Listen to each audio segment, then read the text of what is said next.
Hello, everybody. Now, I know that this might be a bit of an odd video, considering typically I cover superhero stuff, right? So, why would I be making such a odd departure from my usual shtick, right? Well, it's because I've always liked James Bond, and in a sense, he is kind of a superhero to a degree. You know, he's always gallivanting off on little adventures, meeting a wide array of colorful villains and battling with them and having fun gadgets and whatnot. I've always been a fan of James Bond. I loved all the movies, except for maybe like some of the Daniel Craig stuff, but that's kind of agreed upon there. So when this game was coming out, I was very curious. And I'll admit, I wasn't really looking forward to it when, you start hearing all the dumb stuff about from people trying to be all like, well, this is a modern Bond. It's not gonna have the misogyny, the sexism, and all those like garbage things. And of course, it just never would end. It would always seem like people would just keep saying the dumbest shit ever. But hey, finally got to check it out, and it's kind of, I was kind of surprised with it, like, it does the job of being a Bond story, and it's actually, I was surprised they didn't do the things I thought it would have done.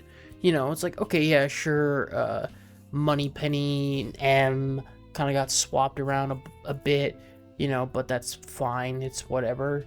And the weird thing is that there's never really anything where Bond gets demeaned to such a degree that people were thinking.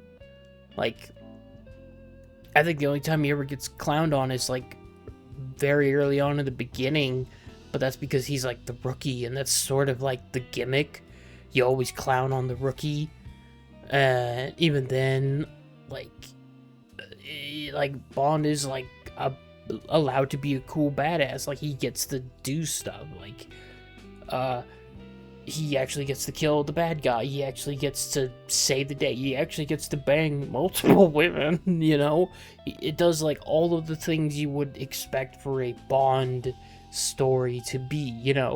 Going off on a wide world-round adventure. Different locations and intermingling with people, some sneaking, some gunfights, seduction, that kind of stuff, and hey, it worked. And I thought the story was pretty all right. It does the job for being a James Bond story, and there were some characters that I kind of liked that were like, you know what, I kind of like that guy, I like this character, or I really I really liked some of the Bond girls they had in, because they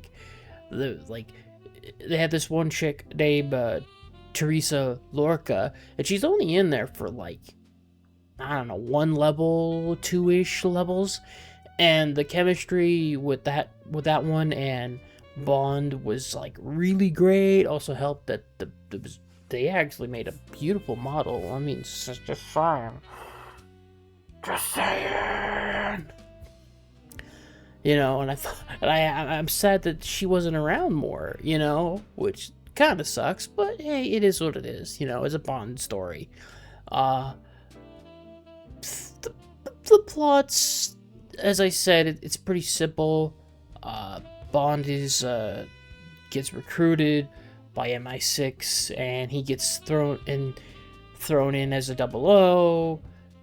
And we're dealing with like some crazy shenanigans where an old double O from back in the heyday is back and trying to cause some havoc, but it leads to a more wider, more big ramifications for the world, as most James Bond stories do. It's always like there's a little something, but it leads further in, and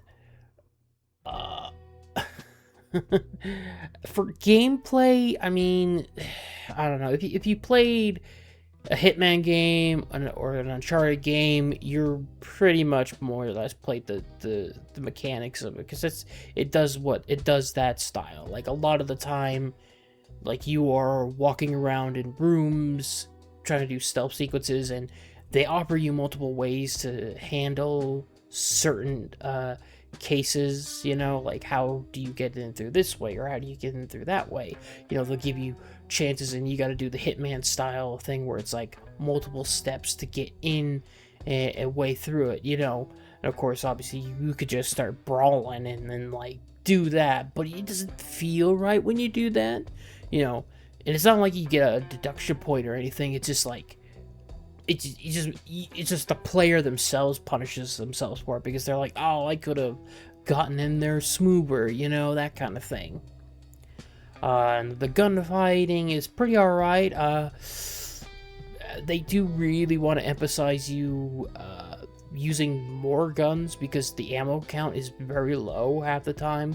And of course, they want to get you to use the mechanic where if your gun is empty, you just throw it at the guy, and then, you know, try to go pick up another one, that kind of thing. You only get a 2-weapon limit on that. The gadgets are pretty basic, you know.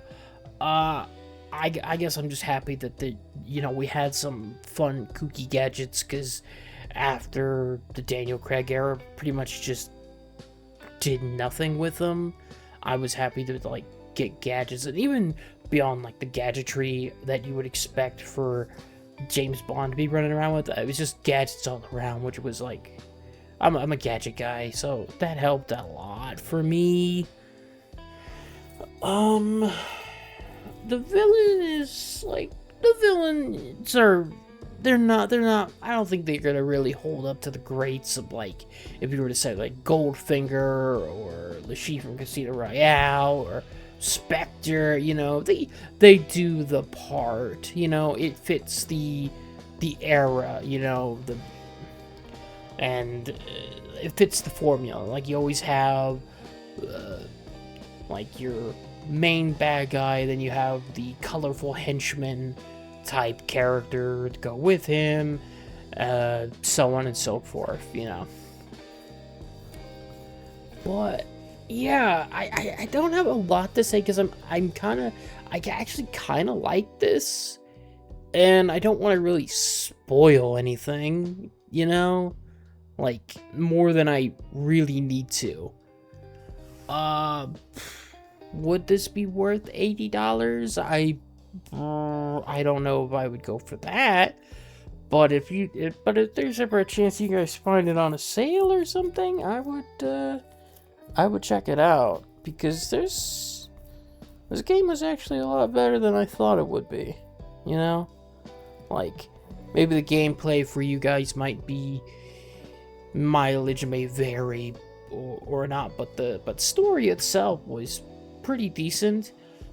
If I had a nitpick, I'd say maybe it dragged on just a smidgen too long in certain sections, where it felt like there was 3 final acts before we got to the actual final act, you know? But hey, it is what it is. And I wouldn't mind seeing where this goes in the future.